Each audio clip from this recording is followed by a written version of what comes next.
नमस्कार सभी विद्यार्थियों का एक बार फिर से एग्री कोचिंग बाय विकास सर परिवार में स्वागत करता हूं। हम लोग रोज़ बेहतरीन एग्रीकल्चर के प्रश्नों के साथ मुलाकात करते हैं। जैसा कि आप लोगों को पता है कि कृषि से संबंधित जितने भी एग्ज़ाम होते हैं, चाहे आईसीआर हो, चाहे बीएचयू हो, चाहे एफओ हो, चाहे आईबीपीएस हो, इस तरीके के जितने भी एग्ज़ाम होते हैं, चाहे एग्रीकल्चर टीजीटी हो, चाहे पीजीटी हो, जो भी इससे संबंधित एग्ज़ाम होते हैं, उन सभी प्रश्नों को हम रोज़ाना लेकर आते हैं। प्यारे विद्यार्थियों, जितने भी आप लोग हमारे चैनल से नए जुड़े हैं, सभी लोगों को हम धन्यवाद देते हैं। चलिए आज शुरू करते हैं। एनिमल हस्बेंड्री से जितने भी एग्जामों में क्वेश्चन को रिपीट किया जाता है या बनने की संभावना रहती है, उन्हीं क्वेश्चनों को आज हम लेकर आए हैं।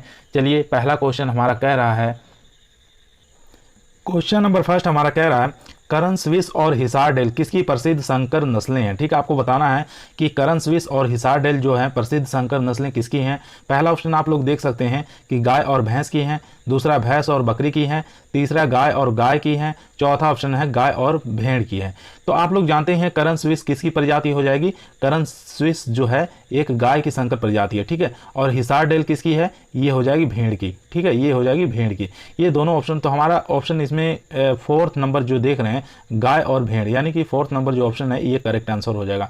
अब ये कहाँ से डेवलप की गई है गाय की जो करण स्विस है, तो ये NDARI, ठीक है, NDRI, ठीक है, इसको बोलते हैं national dairy research institute, Karnal Haryana के अंदर स्थित है। ठीक है, तो ये किसके किसके बीच में क्रॉस की गई है, तो BS, ठीक है, बॉस और इसके साहिवाल के बीच में क्रॉस करके दोनों के बीच में निकाली गई है। ठीक है, तो ये आप याद रखेंगे।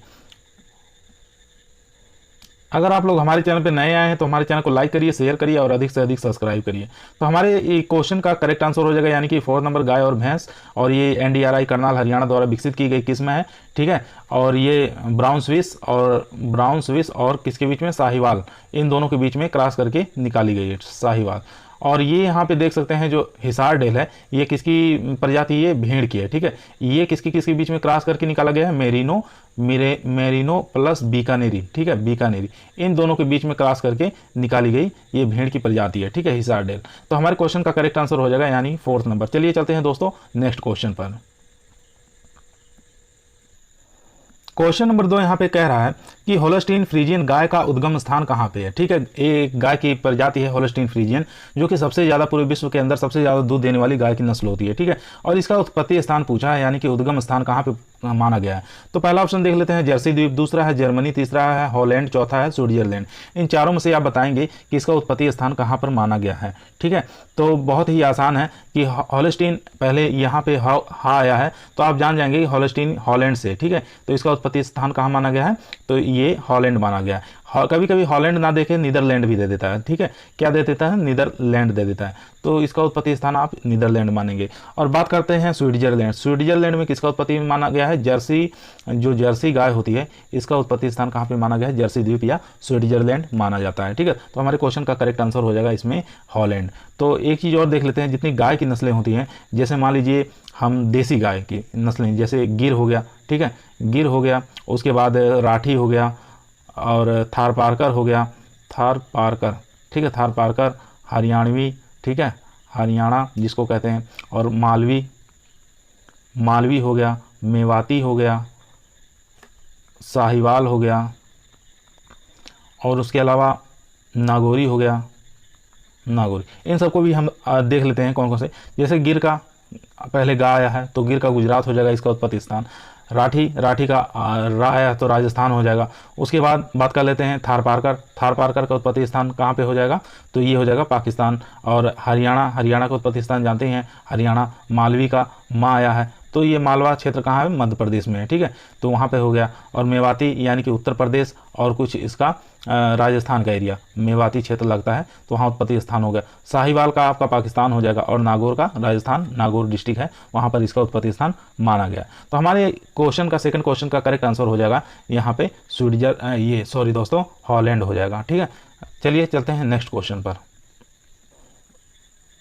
क्वेश्चन नंबर 3 कह रहा है सुजाता नस्ल किसका संकरण है। ठीक है, आपको बताना सुजाता एक नस्ल है गाय की, तो ये बताना किसका संकरण क्रॉस है। होल्स्टीन फ्रीजियन क्रॉस साहिवाल, दूसरा ब्राउन स्विस क्रॉस लाल सिंधी, तीसरा होल्स्टीन फ्रीजियन क्रॉस थारपारकर, चौथा ऑप्शन है इसका जर्सी और साहिवाल का। तो इन चारों में से बताइए कौन सा करेक्ट आंसर हो जाएगा। तो आप जानते हैं कि एक होता है देसी, ठीक है, देसी और क्रॉस करके विदेशी, ठीक है, विदेशी, इन दोनों के बीच में अगर क्रॉस कराएंगे तो हमारी ये संकर प्रजाति पैदा होगी, ठीक है। तो ये देसी जो हैं ये नर लेंगे और ये मादा लेंगे, ठीक है। तो दोनों का क्रॉस करा के हम संकर नस्ल विकसित करेंगे। तो इसमें देख लेते हैं कौन सी सुजाता नस्ल जो है इसका संकर क्रॉस है। तो सू से पहले देखिए सू आया है, तो उसके बाद इसमें सू से क्या बन जाएगा, साहिवाल बन जाएगा, ठीक है। और फिर उसके बाद जा आया है, जा से जर्सी बन जाएगा। तो ये इस ट्रिक के माध्यम से आप याद रखेंगे, यानी कि साहिवाल और जर्सी दोनों के बीच में क्रॉस करके क्या सुजाता एक नस्ल विकसित की गई है, यानी कि द ऑप्शन इसमें करेक्ट आंसर हो जाएगा, ठीक है। उसके बाद हॉलस्टीन फ्रीजियन और थारपारकर की बात कर लेते हैं। तो इसमें जो आपके करेक्ट आंसर हो जाएगा इसमें यानी कि करण स्विस, ठीक है, करण फ्रीज रहेगा, ठीक है। करण फ्रीज जो है ये हॉलस्टीन फ्रीजियन और थारपारकर के बीच में क्रॉस करके निकाली गई ये गाय की संकर किस्म है। उसके बाद ब्राउन स्विस और लाल सिंधी, ये किन दोनों के बीच में क्रॉस करके कौन सी संकर किस्म जो विकसित हुई, ब्राउन स्विस, उसका नाम है ब्राउन स्विस, ठीक है, ब्राउन स्विस उसकी प्रजाति का नाम है। और हॉलस्टीन फ्रीजियन और साहिवाल के बीच में क्रॉस करके क्या निकाली गई है, ये फ्रीजवाल या हॉलस्टीन फ्रीजियन विकसित की गई है, ये आप याद रखेंगे, ठीक है।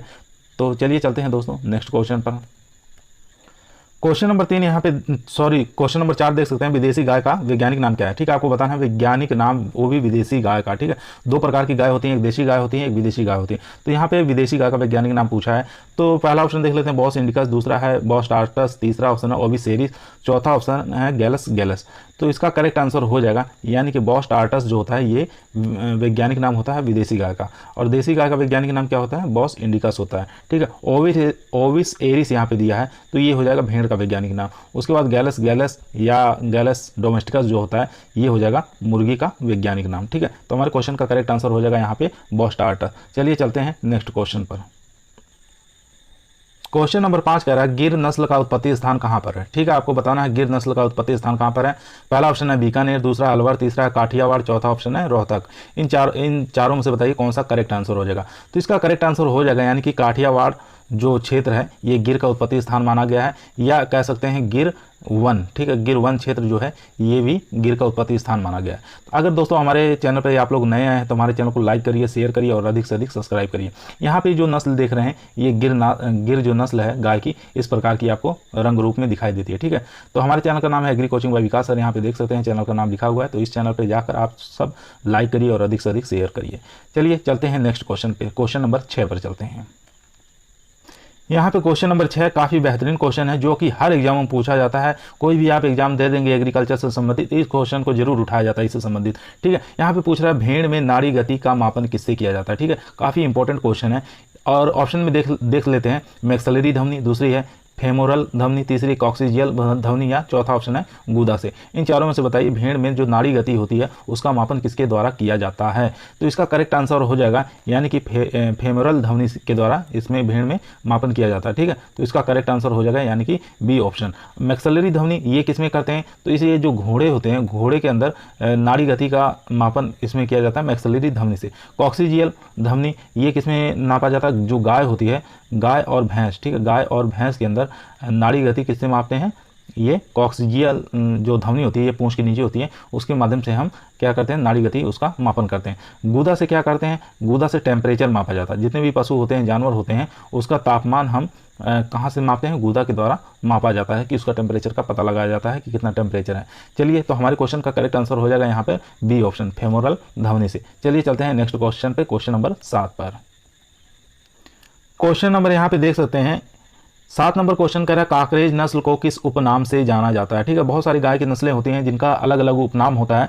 हम चारों के बारे में डिस्कशन करेंगे कि मतलब कौन सी गाय का कौन सा उपनाम रखा गया है, ठीक है। यहाँ पे जो आप नस्ल देख रहे हैं ये काकरेज नस्ल है। इसके सींग जो होते हैं काफ़ी बड़े आकार के होते हैं जो कि सींग कैंसर के नाम से भी जाना जाता है, ठीक है। इनके सींग कैंसर के नाम से भी जाना जाता है, इसलिए कि सींग कैंसर के नाम से जाना जाता है क्योंकि इनके सींग बड़े होते हैं, कभी कभी टूट जाते हैं तो इनके कैंसर जैसी समस्या उत्पन्न हो जाती है, ठीक है। 90% इनमें क्या होता है, सींग टूटने के बाद कैंसर होने की संभावना रहती है। तो यहाँ पे देख लेते हैं ऑप्शन में पहला दिया है रेड्डी, दूसरा है लोला, तीसरा है बनियार, चौथा है भारमान। इन चारों में से बताइए कांकरेज नस्ल का उपनाम क्या है। तो इसका करेक्ट आंसर हो जाएगा यानी कि बनियार नाम से जाना जाता है। सी ऑप्शन इसमें करेक्ट आंसर हो जाएगा। रेड्डी जो है ये किस नस्ल को जानते हैं, तो गिर जो नस्ल होती है गाय की उसको हम रेड्डी के नाम से जाना जाता है, वो भी राजस्थान के अंदर, ठीक है, इतना याद। लोला के बारे में जानते हैं, लोला किस नस्ल को कहा जाता है, तो साहिवाल जो नस्ल होती है उसको हम लोला के नाम से जानते हैं, इसको आप याद रखेंगे। उसके बाद भारमान, भारमान जो नस्ल है यानी कि वो कहाँ पर कहते हैं, गिर जो नस्ल होती है गाय की उसको भारमान के नाम से भी जाना जाता है, लेकिन अपने यहाँ नहीं कहा जाता इसको, ठीक है, ब्राज़ील देश के अंदर इसको भारमान के नाम से जाना जाता है, ठीक है, गिर नस्ल जो होती है। तो इन चारों ऑप्शनों के बारे में याद रखेंगे तो हमारे क्वेश्चन का करेक्ट आंसर हो जाएगा यहाँ पर बनियार, ठीक है, सी ऑप्शन इसमें करेक्ट आंसर हो जाएगा। चलिए चलते हैं दोस्त नेक्स्ट क्वेश्चन पर। क्वेश्चन नंबर 8 काफी इंपॉर्टेंट क्वेश्चन है। क्वेश्चन यहाँ पे कह रहा है गाय की शुष्क अवस्था साधारणतः कितने दिनों की होती है, ठीक है। गाय का शुष्क अवस्था यानी कि जब गाय हमारी दूध देना बंद कर देती है तो उसको ड्राई पीरियड के नाम से या गाय का शुष्क अवस्था के नाम से भी जाना जाता है। तो कितने दिनों की होती है ये आपको बताना है, काफ़ी इंपॉर्टेंट क्वेश्चन है। देख लेते हैं ऑप्शन क्या कह रहा है। तो 60 से 90 दिन, दूसरा है 90 से 100 दिन, तीसरा ऑप्शन है 100 से 120 दिन, चौथा ऑप्शन है 120 से लेकर 150 दिन, ठीक है। इन चारों में से बताइए कौन सा करेक्ट आंसर हो जाएगा। तो इसका करेक्ट आंसर हो जाएगा यानी कि फर्स्ट ऑप्शन इसका करेक्ट आंसर हो जाएगा। 60 से लेकर 90 दिन का जो समय होता है वो गाय का शुष्क अवस्था यानी कि ड्राई पीरियड के नाम से जाना जाता है, ठीक है। फर्स्ट ऑप्शन इसमें करेक्ट आंसर हो जाएगा। चलिए चलते हैं नेक्स्ट क्वेश्चन पर। क्वेश्चन यहाँ पे कह रहा है कि गाय का औसतन गर्भकाल कितना होता है, ठीक है, काफ़ी इंपॉर्टेंट क्वेश्चन है। कोई भी चाहे गाय, भैंस, भेड़, बकरी, जितने भी पशु जानवर होते हैं इनका आपको जनरल एग्रीकल्चर है ये एनिमल हस्बेंड्री का, तो इसको आपको याद होना चाहिए कि प्रत्येक पशु का कितने दिन का गर्भकाल होता है, ठीक है। तो यहाँ पे देख लेते हैं ऑप्शन, गाय का पूछा है तो गाय का देखते हैं कौन सा सही हो जाएगा। तो पहला ऑप्शन है 261 दिन, दूसरा है 282 दिन, तीसरा ऑप्शन है 301 दिन, चौथा ऑप्शन है 321 दिन। इन चारों में से बताइए गाय का औसतन गर्भकाल कितने दिनों का होता है। तो पहला ऑप्शन एकदम करेक्ट इनकरेक्ट होगा क्योंकि करेक्ट नहीं हो सकता, तो दूसरा ऑप्शन इसमें करेक्ट आंसर हो जाएगा, ठीक है, क्योंकि 282 दिन दिया है तो इसका गर्भकाल होता है 280 दिन से लेके 285 दिन का होता है। तो हमारा ऑप्शन जो है सेकंड ऑप्शन इसमें करेक्ट आंसर हो जाएगा। अगर भैंस का पूछता तो भैंस का हो जाएगा 360 से लेके 310 दिन का ये गर्भकाल होता है, ठीक है, भैंस का हो जाएगा। तो हमारे क्वेश्चन का करेक्ट आंसर हो जाएगा बी ऑप्शन एकदम करेक्ट आंसर है। चलिए चलते हैं दोस्तों नेक्स्ट क्वेश्चन पर। यहाँ पे देख सकते हैं ये भी काफ़ी इंपॉर्टेंट क्वेश्चन है। क्वेश्चन कह रहा है नवजात बछड़ों को कोलेस्ट्रम की दी जाने वाली मात्रा कितनी होनी चाहिए। पहला ऑप्शन है नवजात शरीर भार का 1/5 भाग, दूसरा है नवजात शरीर भार का 1/10 भाग, तीसरा ऑप्शन है नवजात शरीर भार का 1/15 भाग, चौथा ऑप्शन है नवजात शरीर भार का 1/20 भाग। तो इन चारों में से बताइए कौन सा करेक्ट आंसर हो जाएगा, ठीक है। यहाँ पे नवजात बछड़ों को कोलेस्ट्रम की दी जाने योग्य मात्रा, ठीक है, ये पूछ रहा है। तो कोलेस्ट्रम जानते हैं किसको कहते हैं, खीस को कहते हैं, ठीक है। नवजात बछड़ा यानी कि न्यू कॉफ जो होता है या न्यू बॉर्न कैफ जो होता है उसको यहाँ कोलेस्ट्रम की मात्रा पूछ रहा है कितना भाग देना चाहिए। तो इसका करेक्ट आंसर हो जाएगा यानी कि बी ऑप्शन इसमें करेक्ट आंसर हो जाएगा, ठीक है। बी ऑप्शन यानी कि नवजात शरीर भार का 1/10 भाग जो होता है ये कोलेस्ट्रम की मात्रा दी जाती है। बी ऑप्शन एकदम राइट आंसर। चलिए चलते हैं दोस्तों नेक्स्ट क्वेश्चन पर। यहाँ पे जो क्वेश्चन देख रहे हैं ये काफ़ी इंपॉर्टेंट क्वेश्चन है क्योंकि हर बार एग्जामों में इस टाइप के क्वेश्चन आते हैं कि मांस से संबंधित एक क्वेश्चन आ ही जाता है। कोई भी एग्जाम आप दे रहे हैं एग्रीकल्चर के, चाहे टीजीटी का हो चाहे पीजीटी का, तो यहाँ पे क्वेश्चन पूछ रहा है कि बीफ कहलाता है, ठीक है, बीफ कहलाता है, गाय के मांस को बीफ कहा जाता है, सुअर के मांस को कहा जाता है, या भैंस के मांस को कहा जाता है, या नवजात बछड़े के मांस को कहा जाता है। इन चारों में से बताइए कि किसके मांस को हम बीफ कहा जाता है, ठीक है, विल कहा जाता है। तो इन चारों में से बताइए। अगर आप लोग दोस्तों हमारे चैनल पर नए हैं तो हमारे चैनल को लाइक करिए, शेयर करिए और अधिक से अधिक सब्सक्राइब करिए। तो पहले देख लेते हैं इन चारों में से कौन सा करेक्ट आंसर हो जाएगा। तो इसका करेक्ट आंसर हो जाएगा यानी कि डी नंबर, नवजात बछड़े के मांस को क्या कहा जाता है, नवजात बछड़े के मांस को क्या कहा जाता है मेरे दोस्त, व्हील कहा जाता है, ठीक है, ये आप याद रखेंगे, व्हील कहा जाता है। और बात कर लेते हैं गाय के मांस को क्या कहा जाता है, गाय के मांस को क्या कहा जाता है, बीफ कहा जाता है, ये आप याद रखेंगे। और भैंस के मांस को क्या कहा जाता है, बफन कहा जाता है, ये भी याद रखेंगे। उसके बाद सूअर के मांस को क्या कहा जाता है, सूअर के मांस को पॉर्क कहा जाता है। काफ़ी इंपॉर्टेंट क्वेश्चन है, ठीक है, इन चारों के बारे में आप याद रखेंगे। चलिए चलते हैं नेक्स्ट क्वेश्चन पर। क्वेश्चन नंबर 12 कर रहा है गिर गाय का मूल स्थान कहाँ पर है, ठीक है, गिर गाय का मूल स्थान कहाँ पर है, गुजरात है, पंजाब है, महाराष्ट्र या हरियाणा। इन चारों में से बताइए कौन सा करेक्ट आंसर हो जाएगा। तो गिर गाय का मूल स्थान यानी कि गिर क्षेत्र, काठियावाड़ जो क्षेत्र है गुजरात के अंदर, वहाँ पर इसका उत्पत्ति स्थान माना गया है। तो ये हो जाएगा गुजरात यानी कि फर्स्ट ऑप्शन इसमें करेक्ट आंसर हो जाएगा। चलिए चलते हैं नेक्स्ट क्वेश्चन पर। क्वेश्चन नंबर 13 कह रहा सर्वाधिक वसा वाली विदेशी गाय की नस्ल है। ठीक है, आपको देसी गाय का नस्ल नहीं बताना है, यहाँ पे विदेशी गाय की नस्ल का नाम बताना है जिसके अंदर फैट की मात्रा सबसे अधिक मात्रा होती है। ठीक है, पहला ऑप्शन है हॉलस्टीन, दूसरा है रेड डेन, तीसरा है जर्सी, चौथा है साहिवाल। इन चारों में से बताइए कौन सी विदेशी गाय की नस्ल है जिसमें वसा प्रतिशत सर्वाधिक पाया जाता है। तो इसका करेक्ट आंसर हो जाएगा यानी कि जर्सी। ठीक है, जर्सी के अंदर क्या होता है, वसा की मात्रा सर्वाधिक पाई जाती है।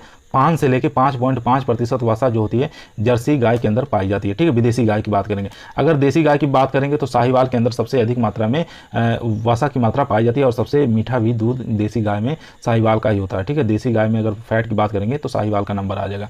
सबसे ज़्यादा दूध की बात करेंगे तो दूध की मात्रा सबसे ज़्यादा किस गाय की होती है, तो होल्स्टीन फ्रीजियन जो है गाय की, तो इसके अंदर दूध की जो प्रतिशत मात्रा है सबसे अधिक पाई जाती है। ठीक है, ये एक विदेशी नस्ल है। ठीक है, और हमारे क्वेश्चन का यहाँ पे करेक्ट आंसर हो जाएगा यहाँ पे सी ऑप्शन यानी कि जर्सी। चलिए चलते हैं दोस्त नेक्स्ट क्वेश्चन पर। काफ़ी इंपॉर्टेंट क्वेश्चन एक वो और आप देख सकते हैं यहाँ पे पूछ रहा क्वेश्चन कि भारत में भैंस की कुल कितनी नस्लें पाई जाती हैं। ठीक है, काफ़ी इंपॉर्टेंट क्वेश्चन है। तो पूछ रहा भारत में भैंस की कुल कितनी नस्लें पाई जाती हैं, 50 है, 19 है या 34 है या 44, इन चारों में से बताइए कौन सा करेक्ट आंसर हो जाएगा। तो यहाँ पे पहले देख लेते हैं गाय की जो नस्लें हैं भारत में वो 50 पाई जाती हैं। 19 किसकी नस्लें हो जाएंगी, ये हो जाएंगी भैंस की। ठीक है, भैंस के साथ साथ हो जाएंगी मुर्गी की। ठीक है, मुर्गी और भैंस की 19 नस्लें पाई जाती हैं। 34 की हो जाएंगी ये बकरी की नस्लें कितनी हो जाएंगी, 19 हो जाएंगी। उसके बाद 44 की बात कर लेते हैं तो भेड़ की नस्लें कितनी पाई जाती हैं, 44 भेड़ की हो जाएंगी, 34 बकरी की हो जाएंगी, 19 जो है भैंस और मुर्गी की हो जाएंगी, 50 गाय की हो जाएंगी। तो यहाँ पे भारत में भैंस की कुल कितनी नस्लें पूछे, भैंस की पूछे, तो हमारे क्वेश्चन का करेक्ट आंसर हो जाएगा भैंस। यहाँ पे देख सकते हैं 19 यानी कि भैंस 19 नस्लें जो पाई जाती हैं ये भारत के अंदर पाई जाती हैं। तो बी ऑप्शन इसमें करेक्ट आंसर हो जाएगा। ठीक है, 19। चलिए चलते हैं नेक्स्ट क्वेश्चन पर।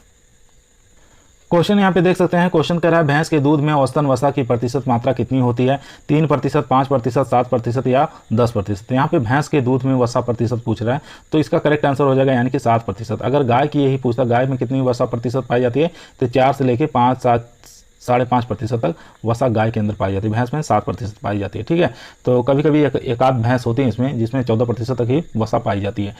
चलिए चलते हैं नेक्स्ट क्वेश्चन पर। क्वेश्चन कह रहा है कि सर्वाधिक दुग्ध उत्पादन वाली उत्तर भारत की भैंस की प्रमुख नस्ल कौन सी है। ठीक है, इसमें से बताना ये जितनी भी आप देख रहे हैं भैंस की नस्लें हैं। ठीक है, तो इसमें पूछ रहा है कि सर्वाधिक दूध उत्पादन वाली उत्तर भारत की भैंस की प्रमुख नस्ल कौन सी हो जाएंगी। तो जो आप लोग जानते हैं पूरे विश्व के अंदर, संसार के अंदर सबसे ज़्यादा दूध देने वाली कौन सी नस्ल हो जाती है, मुर्रा हो जाती है। अगर यही पूछ लेते हैं भारत की या उत्तर प्रदेश की, किसी भी राज्य की पूछ देता है तो सबसे ज़्यादा जो दुग्ध उत्पादन करने वाली भैंस की नस्ल कौन सी हो जाएगी, तो वो हो जाएगी मेरे दोस्त यानी कि मुर्रा नस्ल हो जाएगी। ठीक है, तो हमारे क्वेश्चन का करेक्ट आंसर भी यही हो जाएगा यानी कि मुर्रा फर्स्ट ऑप्शन एकदम करेक्ट आंसर हो जाएगा। ये कितना दूध देती है, 1500 लीटर से लेकर 2500 लीटर दूध दे देती है एक ब्यांत में। उसके बाद बात कर लेते हैं महसाना की। महसाना जो है किस लिए फेमस है, लंबा दूध काल के लिए फेमस है। ठीक है, लंबा दूध काल के लिए फेमस है यानी कि सबसे अधिक दिनों तक दूध देने वाली जो भैंस की प्रजाति है वो महसाना हो जाएगी। कितने दिन तक दूध देती है, 325 दिन तक ये दूध देने का समय रखती है। ठीक है, और बाकी जितनी भी भैंस की प्रजातियां हैं वो 300 से लेकर 305 या 6 दिन तक दूध देती हैं, लेकिन ये महसाना जो प्रजाति है ये 325 दिन तक दूध देती है। ठीक है, इसको आप याद रखेंगे। चलिए चलते हैं नेक्स्ट क्वेश्चन पर। उसके बाद क्वेश्चन यहाँ पे देखेंगे कि काला स्याह रंग की भैंस की नस्ल कौन सी है। ठीक है, जिसका रंग काला होता है, स्याही के कलर का होता है या गहरा काला होता है, तो कौन सी भैंस की ऐसी नस्ल है उसका नाम बताना है। पहला ऑप्शन है नागपुरी, दूसरा है रावी, तीसरा है मुर्रा, चौथा ऑप्शन है भदावरी। इन चारों में से बताइए किसका रंग स्याही के रंग का काला रंग होता है। तो इसका करेक्ट आंसर हो जाएगा, जानते हैं आप लोग मुर्रा नस्ल का रंग कैसा होता है, काला स्याही रंग के होता है। तो सी ऑप्शन इसमें करेक्ट आंसर हो जाएगा। ठीक है, बाकी इसको ब्लैक डायमंड के नाम से भी जाना जाता है, काला स्याही जैसा इसका रंग होता है इसीलिए इसको ब्लैक ब्यूटी के नाम से भी जाना जाता है। ठीक है, मुर्रा भैंस को ब्लैक ब्यूटी के नाम से भी जाना जाता है, ये आप याद रखें। मुर्रा भैंस कहाँ पर सबसे ज़्यादा पाली जाती है, पंजाब में। ठीक है, पंजाब और हरियाणा का जो क्षेत्र है, ठीक है, वहाँ पर ये मुर्रा भैंस अधिकतर आपको देखने को मिलेगी। ठीक है, वैसे तो पूरे भारत में सबसे ज़्यादा भैंसें मुर्रा ही पालते हैं क्योंकि अधिक मात्रा में दूध उत्पादन करती है और किसान लोग अधिकतर पसंद भी इसी भैंस को करते हैं। ठीक है, इसको आप याद रखेंगे। तो हमारे क्वेश्चन का करेक्ट आंसर हो जाएगा मेरे दोस्त यानी कि सी ऑप्शन। चलिए चलते हैं नेक्स्ट क्वेश्चन पर। क्वेश्चन नंबर हमारा 18 कह रहा है कि भैंस में श्वसन गति प्रति मिनट बताइए। ठीक है, श्वसन गति कैसे हम नापते हैं, मान लीजिए भैंस का मुंह है। ठीक है, यहाँ पे इसके नाक होते हैं। ठीक है, यहाँ पे इसके नाक होते हैं। नाक के आगे थूथन जो होता है, थूथन। ठीक है, एक सांस लेगी, सांस लेने के बाद वो सांस को छोड़ेगी, तो सांस जैसे ही छोड़ेगी तो उसके आगे हम हाथ लगाकर चेक करेंगे कि 1 मिनट में कितनी बार ये सांस को छोड़ रही है। तो इससे हम क्या करते हैं, श्वसन गति उसकी प्रति मिनट ज्ञात कर लेते हैं। तो ऑप्शन में देख लेते हैं 20 से 25 बार 25 से 20 से 30 बार, 10 से 20 या 14 से 18। तो इसका करेक्ट आंसर हो जाएगा यानी कि 14 से 18 बार प्रति मिनट ये श्वसन को लेती है, यानी कि सांस को लेती है। तो आपको याद रखना है 14 से लेके 18। तो डी ऑप्शन इसमें करेक्ट आंसर हो जाएगा। चलिए चलते हैं नेक्स्ट क्वेश्चन पर। दोस्तों अगर आप लोग हमारे चैनल पे नए आए हैं तो हमारे चैनल को लाइक करिए, शेयर करिए, सब्सक्राइब करिए। हमारे चैनल का नाम यहाँ पे देख सकते हैं एग्री कोचिंग बाय विकास सर लिखा हुआ है। इस चैनल पे जाके आपको प्रत्येक सब्जेक्ट की प्लेलिस्ट बनी हुई, चाहे आप अगर टीजीटी पीजीटी की तैयारी कर रहे हैं तो उसकी भी एक प्लेलिस्ट बनी हुई है। जितने भी पीछे के क्वेश्चन आए हुए हैं सबको हम वहाँ पर सॉल्व कराएं, ठीक है। तो चलिए क्वेश्चन नंबर 19 की बात कर लेते हैं। क्वेश्चन नंबर 19 कह रहा है दलदली भैंस में गुणसूत्र संख्या 48, ठीक है। भैंसें दो प्रकार की होती हैं, एक जलीय भैंस होती है, एक दलदली भैंसें होती हैं। तो यहाँ पे दे दिया है कि दलदली भैंसें जो होती हैं उनमें गुणसूत्र संख्या कितनी होती है, 48 होता है, ठीक है। और यहाँ जलीय भैंस का गुणसूत्र संख्या 2n बराबर कितना होता है ये आपको बताना है। तो देख लेते हैं ऑप्शन में क्या कह रहा है, 48, 46, 42 या 50। तो इसका करेक्ट आंसर हो जाएगा यानी कि जलीय भैंस जो होती हैं उसमें क्रोमोसोम नंबर कितना होता है, 50 होता है। डी ऑप्शन इसमें करेक्ट आंसर हो जाएगा। चलिए चलते हैं नेक्स्ट क्वेश्चन पर। क्वेश्चन कह रहा है कि पशुओं की आयु ज्ञात करने की सर्वोत्तम विधि कौन सी है, ठीक है। शारीरिक दशा देखकर, खुर को देखकर, सींगों द्वारा या दांतों द्वारा। वैसे तो आयु ज्ञात करने का सभी तरीका ही यहाँ पर दिया गया है, लेकिन इसमें पूछ रहा है सबसे बेस्ट यानी कि सबसे अच्छा तरीका कौन सा है पशुओं की आयु ज्ञात करने का। तो इसका करेक्ट आंसर हो जाएगा यानी कि दांतों द्वारा, ठीक है। डी ऑप्शन इसमें करेक्ट आंसर हो जाएगा, ठीक है। तो हमारे क्वेश्चन का करेक्ट आंसर हो गया डी। चलिए चलते हैं नेक्स्ट क्वेश्चन पर। क्वेश्चन कह रहा है सींग छोटे बहुत अधिक कस कर मुड़े हुए भैंस की किस नस्ल की विशेषता है, ठीक है। भदावरी, सूरती, मुर्रा या नीली रावी। इन चारों में से बताइए कौन सा करेक्ट आंसर हो जाएगा। तो इसका करेक्ट आंसर हो जाएगा यानी कि मुर्रा के। मुर्रा के सींग कैसे होते हैं, जलेबी के आकार के होते हैं और बहुत ही छोटे होते हैं, आप लोग देखते हैं, और बहुत कसे हुए होते हैं। इस टाइप के जो सींग पाए जाते हैं वो मुर्रा नस्ल के पाए जाते हैं। यहाँ पे जो नस्ल आप देख रहे हैं ये मुर्रा नस्ल है, ठीक है। इसको आप पहचान कर सकते हैं, स्याही कलर के होते हैं, काला स्याही होता है इसका, और इसके सींग जो होते हैं जलेबी के आकार के, मतलब छोटे छोटे होते हैं। इसको याद रखेंगे। चलिए चलते हैं नेक्स्ट क्वेश्चन पर। बहुत ही इंपॉर्टेंट क्वेश्चन है। क्वेश्चन कह रहा है कि मूक मदकाल साइलेंट हीट किस पशु में पाया जाता है, ठीक है। काफ़ी इंपॉर्टेंट, बहुत बार एग्जामों में आ चुका है। AAO एग्रीकल्चर सुपरवाइजर इस तरीके के एग्जामों में ये क्वेश्चन बहुत बार देखा गया है, ठीक है। तो बहुत बार रिपीट भी हुआ है ये क्वेश्चन, तो इसलिए काफ़ी इंपॉर्टेंट क्वेश्चन ये माना जाता है। तो यहाँ पे देख सकते हैं गाय है, भेड़ है या बकरी है या भैंस है, ठीक है। तो यानी कि साइलेंट हीट किसे कहते हैं, मद के लक्षण स्पष्ट प्रदर्शित नहीं करना, ठीक है। मद जो होता है यानी कि मदकाल जो होता है, हीट पीरियड जो होता है, उसके लक्षण स्पष्ट रूप से प्रदर्शित नहीं करना, उसी को कहते हैं साइलेंट हीट्स कहा जाता है, ठीक है। तो ये एक किस भैंस के, सॉरी दोस्तों भैंस, मैं आंसर ही दे दिया यहाँ पे। तो इसका करेक्ट आंसर हो जाएगा यहाँ पे भैंस में, ठीक है। भैंस में ऐसा होता है कि जो अपने हीट के लक्षण जो होते हैं रात्रि में ही जाहिर करते हैं, स्पष्ट करते हैं, तो इसलिए इसका नाम होता है साइलेंट हीट, ठीक है। तो इसका करेक्ट आंसर हो जाएगा यहाँ पे भैंस, डी ऑप्शन। चलिए चलते हैं नेक्स्ट क्वेश्चन पर। क्वेश्चन कह रहा है 23 नंबर, नर बकरा कहलाता है, ठीक है। आपको बताना है नर बकरा क्या कहलाता है। यहाँ पे बकरा देख सकते हैं, ये नर बकरा है। तो ये क्या कहलाता है, ईव कहलाता है या बक कहलाता है या हीफर कहलाता है या रोम कहलाता है। इन चारों में से बताइए कि नर बकरा को क्या कहा जाता है। तो इसका करेक्ट आंसर हो जाएगा यानी कि क्या कहते हैं, बक कहा जाता है। तो बी ऑप्शन इसमें करेक्ट आंसर हो जाएगा। रेम किसे कहते हैं, रेम यानी कि भेड़ जो होती है, भेड़ जो होती है इसके नर को क्या कहते हैं, रेम कहा जाता है, ठीक है। ईव किसे कहते हैं, ईव भी कहा जाता है यानी कि भेड़ जो होती है, भेड़ की फीमेल यानी कि मादा जो होती है उसको हम क्या कहते हैं, ईव कहा जाता है। हीपर को भी याद रखेंगे, युवा जो गाय होती है, ठीक है। युवा गाय ले लीजिए या कह सकते हैं इसको भैंस, ठीक है। युवा गाय हो चाहे भैंस, उसको क्या कहते हैं, हीपर कहा जाता है। तो चारों ऑप्शनों के बारे में हम डिस्कस कर लिए हैं। तो हमारे क्वेश्चन का करेक्ट आंसर हो जाएगा यहाँ पे बक, यानी कि बी ऑप्शन इसमें करेक्ट आंसर हो जाएगा। चलिए चलते हैं नेक्स्ट क्वेश्चन पर। क्वेश्चन नंबर 24 कह रहा है भैंसों का दुग्ध काल होता है, ठीक है। आपको बताना है भैंसों का दुग्ध काल कितने माह का होता है, 7 से 9 माह, 5 से 6 माह, 10 से 11 माह या 12 से 13 माह, ठीक है। तो इसमें करेक्ट बताइए कौन सा करेक्ट आंसर हो जाएगा। तो इसका करेक्ट आंसर हो जाएगा यानी कि 10 से 11 माह का भैंसों का दूध काल का समय होता है, ये आप याद रखेंगे। थर्ड ऑप्शन इसमें करेक्ट आंसर हो जाएगा। चलिए चलते हैं आज का जो लास्ट सवाल है 25 नंबर, देख लेते हैं क्या रहने वाला है आज का। दोस्तों हमारा ये लास्ट सवाल रहेगा। लास्ट सवाल कह रहा है भैंस की जाफराबादी नस्ल विशुद्ध रूप से कहाँ पाई जाती है, महाराष्ट्र और आंध्र प्रदेश में, मोंटगोमरी फिरोजपुर में, काठियावाड़ के गिरवन में या पंजाब और दिल्ली में। तो इसका करेक्ट आंसर हो जाएगा, एक बार मैं बता भी चुका हूँ, तो इसका आंसर क्या हो जाएगा, काठियावाड़ का गिरवन जो है ये भैंस का जाफराबादी का उत्पत्ति स्थान माना गया, यानी कि विशुद्ध रूप माना जाता है या पाई जाती है, ठीक है। सी ऑप्शन इसमें करेक्ट आंसर हो जाएगा। दोस्तों अगर आपका सेशन आज हमारे जो पढ़ाए हुए जितने भी क्वेश्चन थे अगर आप लोगों को अच्छे लगे हों तो हमारे चैनल को लाइक करिए, शेयर करिए और अधिक से अधिक सब्सक्राइब करिए, ताकि इससे हमें ये सीख रहेगी कि आप लोग अच्छा हमारा वीडियो पसंद कर रहे हैं और अच्छे से और भी क्वेश्चनों को हम लेके आएंगे ताकि आप लोगों के कोई भी एग्ज़ाम दे रहे हैं तो उसमें महत्वपूर्ण भूमिका हमारे क्वेश्चन निभाए। ठीक है, चलिए आज का वीडियो हमारा यहीं समाप्त हुआ। सभी लोगों को धन्यवाद।